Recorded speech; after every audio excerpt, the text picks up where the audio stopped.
When you talk about intimate interpersonal relationships with a wife or a partner or someone that you love deeply, and the longer you're together, the more you really need to learn the nuances of human communication and connection. I've been married 40 years, and believe me, if all I heard was what Kim said, we would not have made it. Wow. And if all she hears is what I say, it's not going to get us where we need to go. Because we are all saying so much more than our words. But that phrase, when I talk about that words are as close to alchemy as we'll ever get, is that I really do pay attention to the language in our culture on manifestation, on manifesting things. And I think where sometimes, for me, it feels a little bit off, and where it could really move into a zone of transformation, is that we tend to try to manifest things that are external. You know, I want this job, or I want this career, or I want this success. But the real power of words are the magic of transforming our inner worlds. That when you speak into someone's life, you're transforming the universe inside of them. Mm-hmm. And I think sometimes we underestimate the power of our words in the way they shape the human experience. You know, when you're 5 or 6 years old and someone tells you that you're worthless, those words shape the universe inside of you.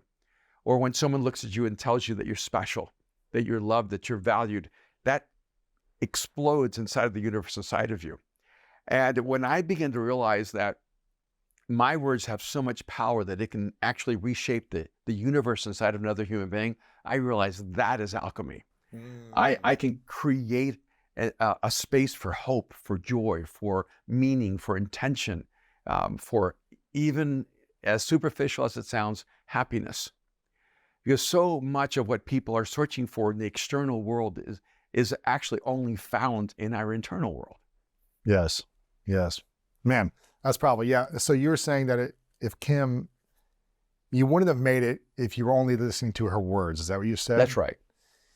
And so words have a frequency, from my understanding. Absolutely. And also there's a frequency that's underneath the words as well, right? Well, we have a frequency.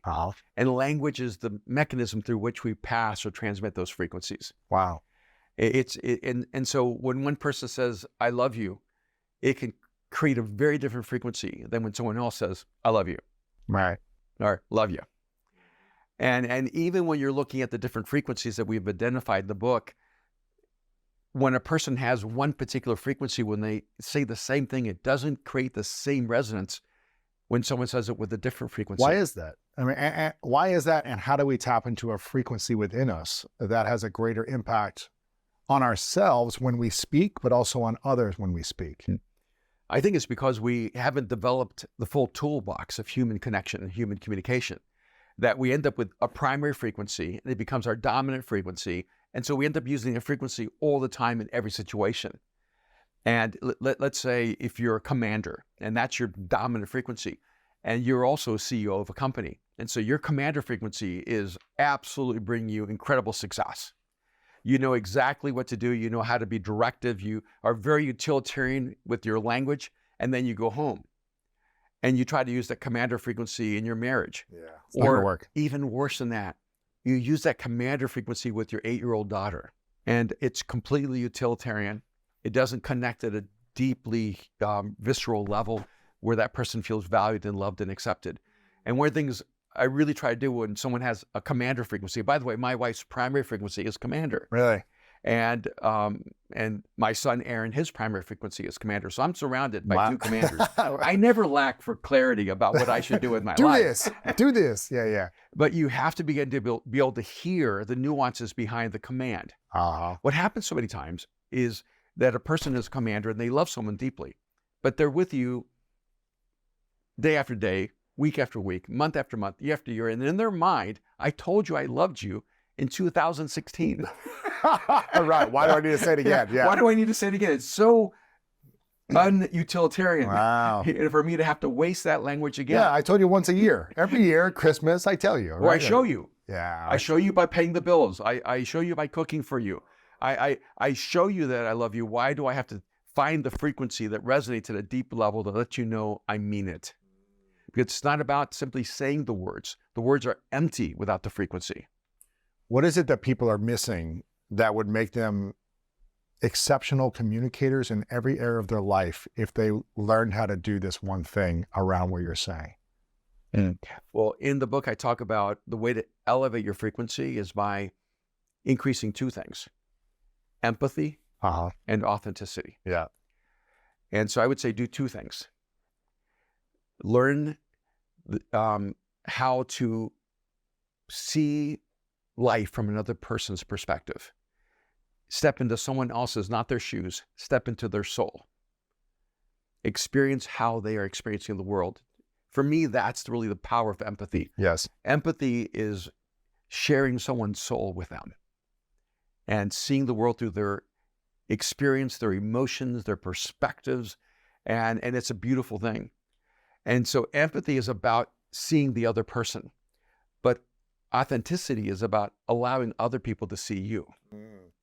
And so part of the journey is not just empathy, it's authenticity. It's helping people see you for who you really are, helping them understand your deep emotional texture and context for life. And when you grow in authenticity and go in empathy, your frequency moves toward its highest level. Say that one more time. When you grow in empathy and authenticity, your frequency grows to its highest level. And so a part of when you ask, how do you learn how to use what frequencies, you pay attention. You listen to the room, you listen to people. How do you do this in a marriage after 40 years when, you know, you have memories and, I don't know, your similarities of the same things and events happening over and over? How do you continue to tap into the frequency that is needed for your partner to feel seen, loved, and heard and accepted, as opposed to leaning into a dominant frequency where they don't feel as appreciated? It's so important to see the opportunity to express unconditional love to someone as a gift. Not that you're the gift to them, but you getting to express that is, in a sense, a gift to them and a gift to you. Just a small thing. I don't know why. Maybe it's because my wife is a farm girl from North Carolina, but food is central to our life. And when she cooks, she literally waits for me to comment on everything she's cooked. Yeah. And sometimes I just don't want to comment. You just want to eat, enjoy it. I just want to eat it. And there have been times over the years I will say to her, can you at least give me a chance to taste it? Because she'll, how is it? I don't know. I haven't tasted it. You know, it looks great. And even if she doesn't cook it, if she buys it at the store and she picked that pie, she wants to know that that pie was incredible. Was it a good pick for me? Yeah. And even recently, having been married 40 years, I don't know how many meals we've eaten together over the years. I told myself, it gives her indescribable joy to hear, I love this. It costs me nothing. Thank you for watching this video. If you want more inspiring clips like this, make sure to click right here to subscribe and click right here to watch that next video that is specific to support you in your life.